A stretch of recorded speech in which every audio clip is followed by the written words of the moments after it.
Hello students, welcome to my channel more education junction. आज हम आप लोगों के लिए क्लास 8 संस्कृत सुरभि से चतुर्थ पाठ नीति श्लोक लेकर आए हुए हैं। तो चलिए हम स्टार्ट करते हैं। और बच्चों, स्टार्ट करने से पहले यदि आप लोग मेरे चैनल पर नए हो तो मेरे चैनल को सब्सक्राइब कर लीजिए और बेल आइकन ऑल पर क्लिक कर लीजिए ताकि आप लोगों को मेरे वीडियो का नोटिफिकेशन समय से मिलता रहे। चलिए तो हम स्टार्ट करते हैं। नीति श्लोकः चलिए देखते हैं। नीति श्लोकेषु नीति भवति। नीति श्लोक में क्या होती है? नीति होती है। ठीक, और देखिए किस किस चीज़ों से संबंधित होती है, किस किस विषयों से संबंधित होती है।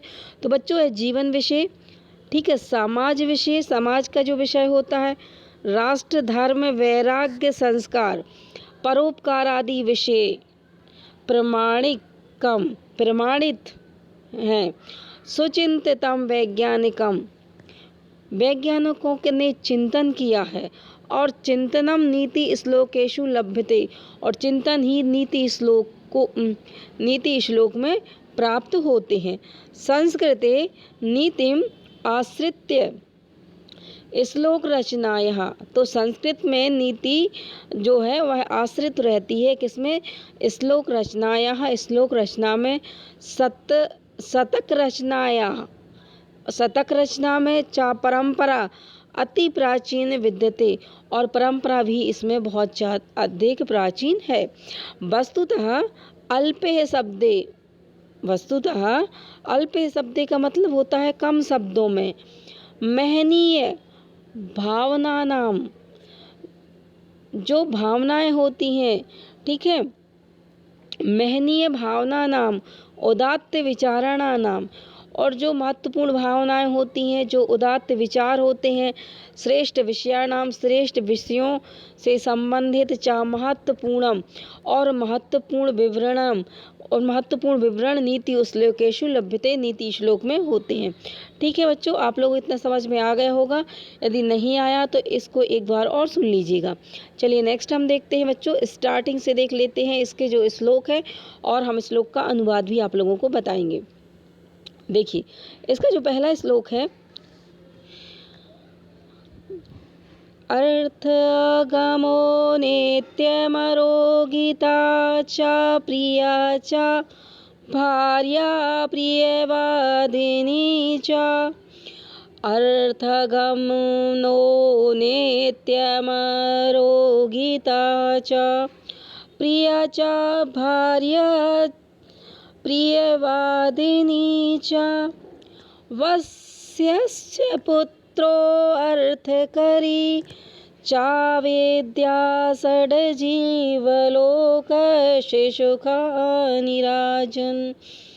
तो अर्थोगमनी का मतलब होता है बच्चों, अर्थ मीन्स होता है पैसा, है ना, पैसा आता रहे। अर्थोगमनी नित्यम, नित्य पैसा आता रहे। और निरोगिता मतलब निरोगी हूँ। चा और प्रिया, चा भार्या, प्रिय बोलने वाली, प्रियवादिनी, और भार्या कैसी हो? प्यारी हो। और प्रिय बोलने वाली हो, पत्नी प्रिया प्यारी हो और प्रिय बोलने वाली हो। वश्यस्य पुत्रो अर्थकारी, वश्यस्य पुत्रो अर्थकारी, और आज्ञाकारी। वश्यस्य मतलब और आज्ञाकारी पुत्र हो। पुत्रो अर्थकारी, आज्ञाकारी, आज्ञा का पालन करने वाला पुत्र हो। और विद्या हो, विद्या और धन का संग्रह हो, विद्या हो। ये 6 संसार के सुख हैं। जीवलोकस्य सुखानि राजन। तो देखिए इसको हम अनुवाद कर लेते हैं। हे राजन, नित्य धन का आगम हो, मतलब रोज धन आता रहे। निरोगिता हो, स्वस्थ हो। पत्नी प्यारी हो और प्रिय बोलने वाली हो, प्यारी भी हो और प्रिय बोलने वाली हो। आज्ञा का पालन करने वाला पुत्र हो, और धन का संग्रह कराने वाली विद्या हो। ये 6 संसार के सुख हैं। ठीक है। तो इसमें बताया गया है कि संसार के 6 कौन कौन से सुख हों, कि नित्य धन का आगमन हो, नित्य जो है हम धन का आगमन हो, निरोगिता हो, पत्नी कैसी हो, प्यारी और प्रिय बोलने वाली हो, पुत्र कैसा हो, आज्ञाकारी हो, और धन का संग्रह करने वाली विद्या हो। ये 6 सुख जो हैं वह संसार के जो हैं वह 6 सुख हैं। तो चलिए हम एक बार इसको दूसरे को देखते हैं हम। अयुक्तम स्वामिनो युक्तम, युक्तम नीचस्य दूषणम, अमृतम राहवे मृत्युः, विषम शंकरभूषणम। एक बार फिर इसको दोहरा लेते हैं।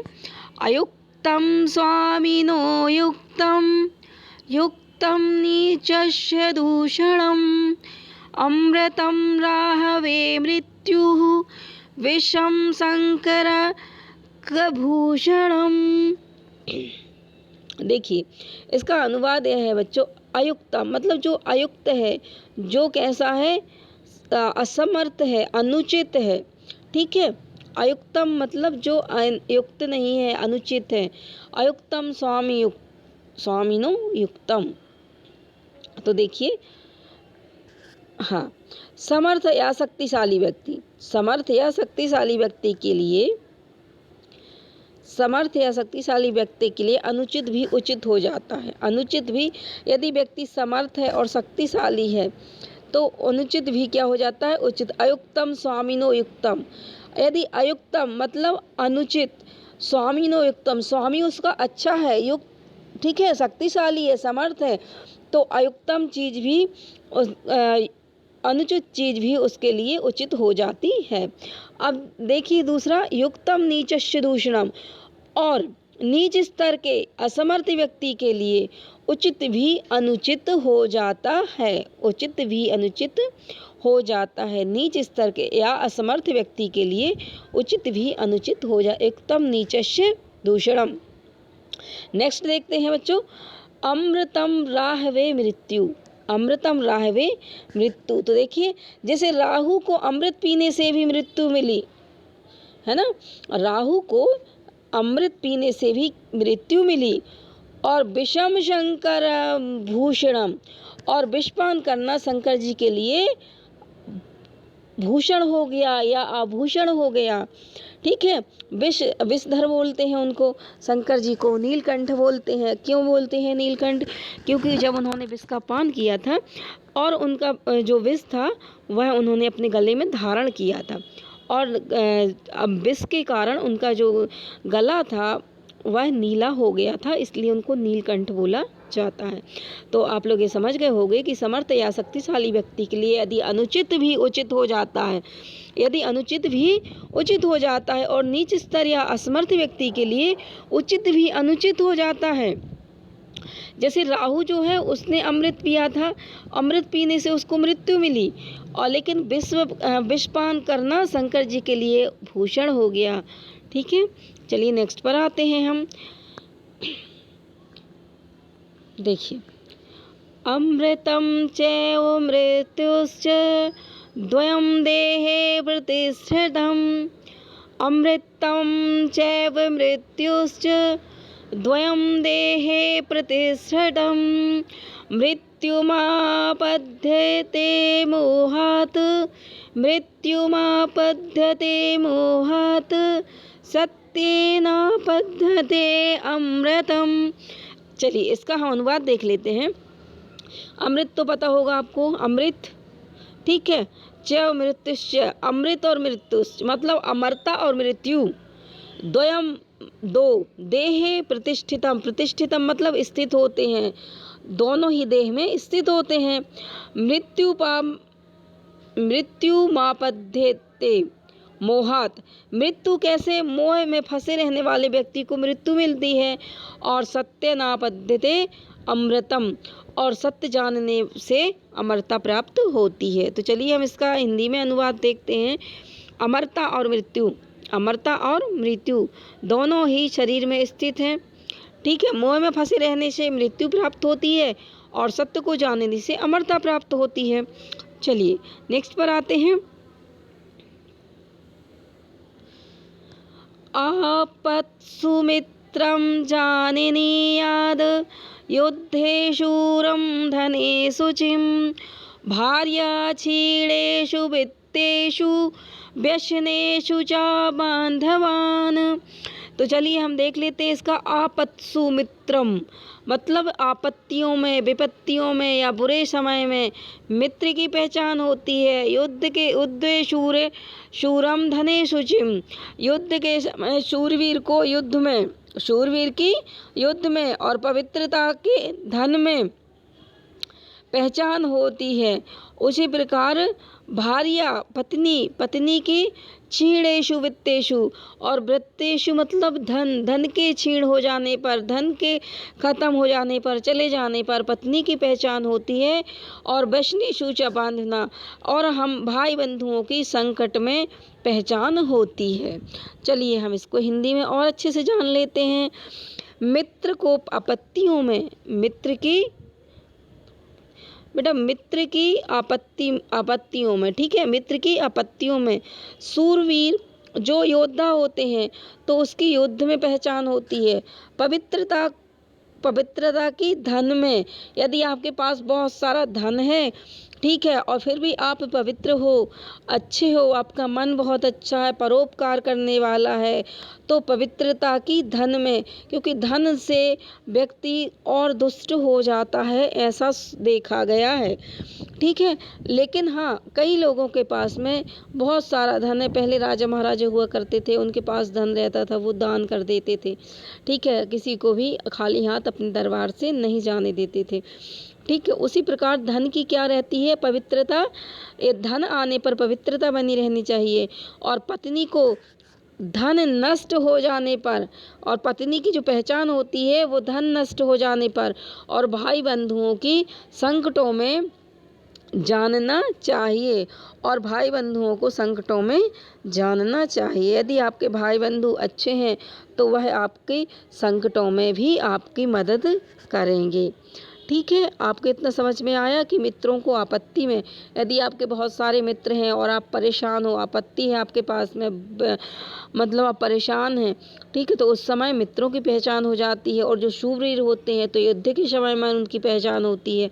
और धन पवित्रता की, धन की समय पहचान होती है। यदि आपके पास बहुत धन है लेकिन फिर भी आप पवित्र हैं, फिर भी आप बहुत अच्छे हैं, ठीक है, तो धन यदि आपके पास अधिक है तो उस समय पवित्रता की पहचान होती है। और धन और पत्नी की पहचान कब होती है, जब धन नष्ट हो जाता है। और भाई बंधुओं की पहचान कब होती है, जब संकट आता है। चलिए नेक्स्ट पर हम आते हैं। आरोप्यते शिलाशैले यत्नेन महता यथा निपात्यते क्षणेनाधा तथात्मा गुणदोषयोः। चलिए इसको देख लेते हैं हम। आरोप्यते शिलाशैले, ठीक है, आरोप्यते शिलाशैले, जैसे पर्वत पर शिला बहुत ही कठिनाई से चढ़ाई जाती है। आरोप्यते शिलाशैले, शिला मतलब पत्थर की शिला, शैले मतलब पर्वत, यत्नेन महता यथा बहुत यत्न से, बहुत कठिनाई से चढ़ाई जाती है। निपात्यते क्षणेनाथा, और एक क्षण में ही नीचे गिरा दी जाती है। निपात्य ये क्षणेनाथा, और एक बार में, एक क्षण में उसको नीचे गिराई जा सकती है। ठीक है बच्चों, जैसे जो शिला होती है पत्थर की, ठीक है, वह पर्वत पर बहुत यत्न करके, बहुत मेहनत से, कठिनाई से चढ़ाई जाती है, पर एक क्षण में ही वहाँ से उसको नीचे गिराया जा सकता है, एक क्षण भी नहीं लगता। उसी प्रकार से तथात्मा गुण दोषयो, उसी प्रकार से प्राणी के गुण और दोष ग्रहण करता है। उसी प्रकार प्राणी गुण और दोष ग्रहण करता है। जैसे गुण कठिनता से गुण कठिनता से ग्रहण करता है, उसको परेशानी होती है गुण ग्रहण करने में, बट दोष सरलता से ग्रहण कर लेता है। दोष तो वह चलते फिरते देख के भी ग्रहण कर सकता है, लेकिन गुणों को ग्रहण करने में उसको कठिनाई होगी। ठीक है, चलिए नेक्स्ट पर हम आते हैं।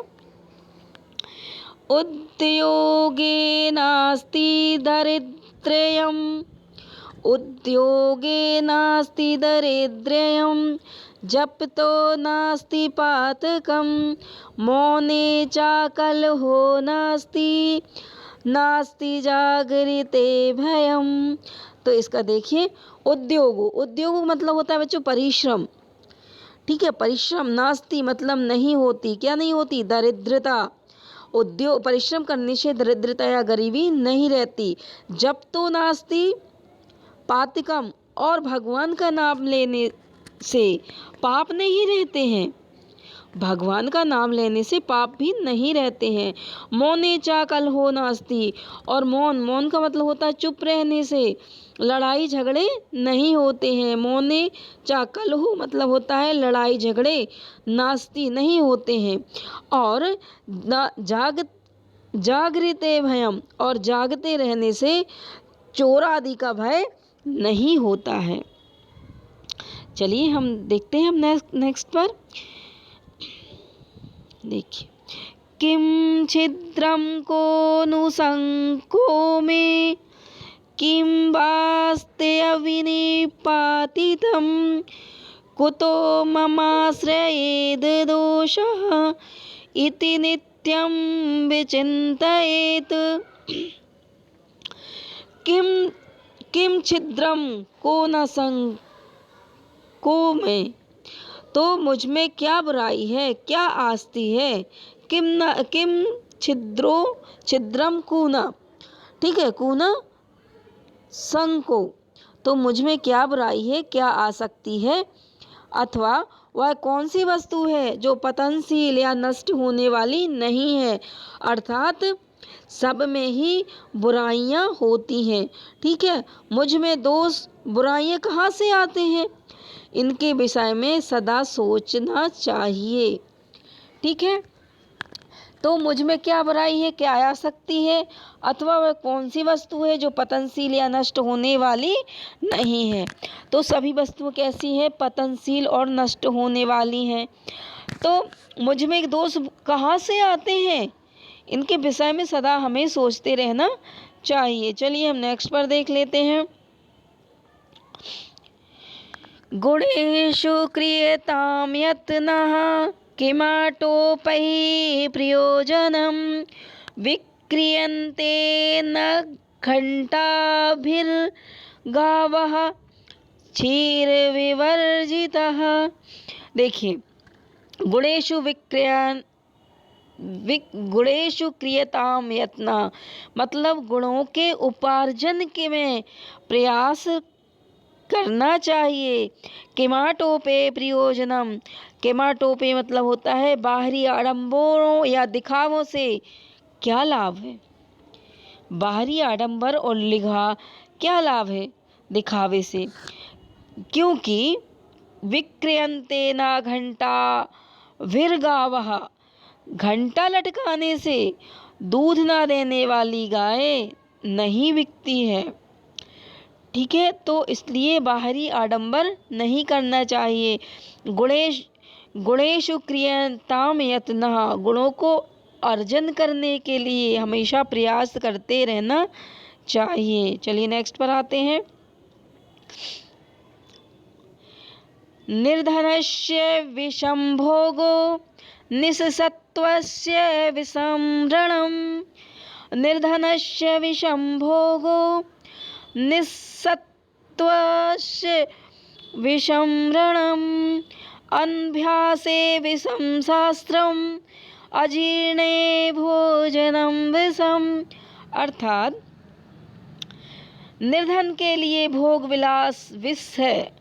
निर्धन के लिए यदि कोई गरीब व्यक्ति है तो उसके लिए भोग विलास कैसा है, विष के समान है, आसक्त है। क्यों? क्योंकि वह निर्धन है, उसके पास इतना पैसा नहीं है कि वह भोग विलास कर सके। यदि भोग विलास करेगा तो वह अपने घर परिवार का पालन पोषण नहीं कर सकता है। ठीक। शक्तिहीन के लिए युद्ध विष है। यदि शक्ति नहीं है और फिर भी वो युद्ध लड़ रहा है तो क्या है? विष है, क्योंकि उसकी अभ्यास नहीं है, अभ्यास ना करने के लिए। ठीक है। शास्त्र विष है। यदि आप अभ्यास ना करेंगे तो शास्त्र क्या है? विष है। ठीक है। शास्त्रों के लिए क्या करना चाहिए? अभ्यास करते रहने से ज्ञान बढ़ता है, और यदि अभ्यास नहीं होगा तो वह शास्त्र विष के समान हो जाएंगे, और अपच होने पर भोजन विष है। यदि आप अजीर्ण है, यदि आपने खाना खा लिया है, आपका पेट भरा हुआ है, और उस पर भी यदि आपके पेट में परेशानी है, प्रॉब्लम है, और उसके बाद भी आप भोजन कर रहे हैं तो वह आपके लिए विष के समान है। ठीक है। तो इतना आपको समझ में आ गया होगा कि निर्धन के लिए भोग विलास विष है। अशक्त मतलब जिसके पास शक्ति नहीं है, शक्तिहीन के लिए युद्ध विष है, और अभ्यास न करने के लिए, जो अभ्यास नहीं करते हैं उनके लिए शास्त्र विष है, और अपच होने पर भोजन विष है। चलिए नेक्स्ट पर हम आते हैं। तो देखिए हम इनके क्वेश्चन आंसर देख लेते हैं। एक पदेन उत्तरम लिखति, एक पद में उत्तर लिखिए। देखिए, भार्या कीदृशी भवेत। भार्या मतलब पत्नी। पत्नी कैसी होनी चाहिए? प्रियवादिनी होनी चाहिए। प्रियवादिनी मतलब प्रिय बोलने वाली। खा देखिए, विद्या कीदृशी भवेत। विद्या कैसी होनी चाहिए? तो विद्या होनी चाहिए अर्थकारी, मतलब धन संग्रह कराने वाली विद्या होनी चाहिए। नेक्स्ट देखते हैं, युक्तम नीचस्य किम भवति। युक्तम नीचस्य किम भवति। तो युक्तम नीचस्य नीच व्यक्ति के लिए कैसी होती है? तो दूषणम अनुचित होती है।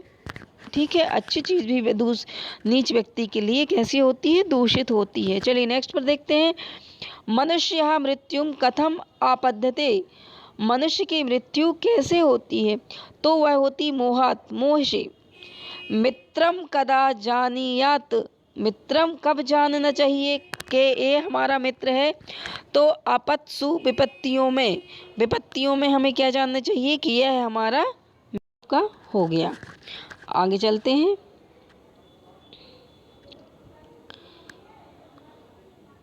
क्वेश्चन नंबर 2 पर देखते हैं बच्चों।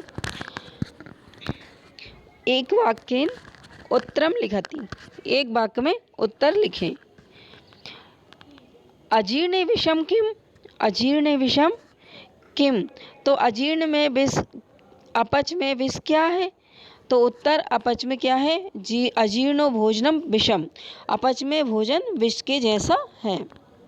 नेक्स्ट पर आते हैं, दारिद्र्यम कुत्र नास्ति। दरिद्रता कहाँ नहीं है? तो दरिद्रता कहाँ नहीं होती है? दारिद्र्यम उद्योगे नास्ति। दरिद्रता परिश्रम में नहीं होती है। नेक्स्ट पर आते हैं, मानवः नित्यं किम विचिन्तयेत। मानव को नित्य क्या सोचना चाहिए? तो मानवः नित्यम में किम छिद्रम को संगो किम अविनिपातितम कुतः दोषः ममाश्रयेद इति विचिन्तयेत। अर्थात मनुष्य को सदा मुझ में क्या बुराई है, क्या आसक्ति है, वह कौन सी वस्तु है जो पतनशील नहीं है, मुझ में दोष कहाँ से आते हैं, यह सोचना चाहिए। नेक्स्ट पर आते हैं, क्वेश्चन नंबर घ पर देखते हैं। घ, गुणेषु कः करणीयः करणीयम। तो गुणों के उपार्जन हेतु क्या करने चाहिए? गुणेषु कः करणीयः करणीयम। गुणेषु यत्नः करणीयम। गुणेषु यत्नः करणीयम। गुणों के उपार्जन के लिए प्रयास करना चाहिए। नेक्स्ट देखते हैं, डा, अनभ्यासे किम विषम। अनभ्यासे अभ्यास न करने पर विष क्या है? तो अनभ्यासे शास्त्रम विषम। अनभ्यासे शास्त्रम विषम। अभ्यास न करने पर शास्त्र विष के समान होता है। नेक्स्ट देख लेते हैं, श्लोकांश सुमेलित कुरुत। श्लोक के जो अंश है उनको सुमेलित करें।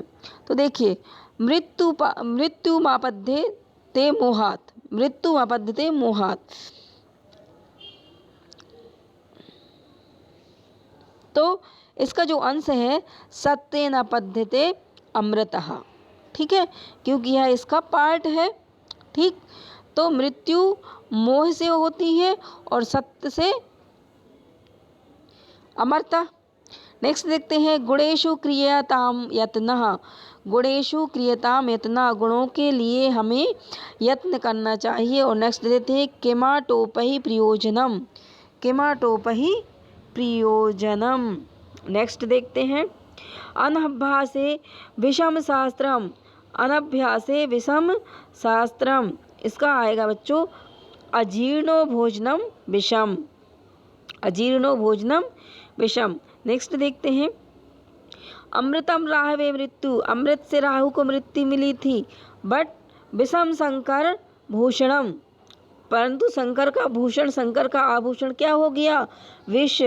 उद्योगे नास्ति दारिद्र्यम, उद्योगे नास्ति दारिद्र्यम, मतलब उद्योग से दरिद्रता नहीं आती, परिश्रम से दरिद्रता नहीं आती। जैसे जप तो नास्ति पातकम, और भगवान का नाम जपने से पाप नहीं आते।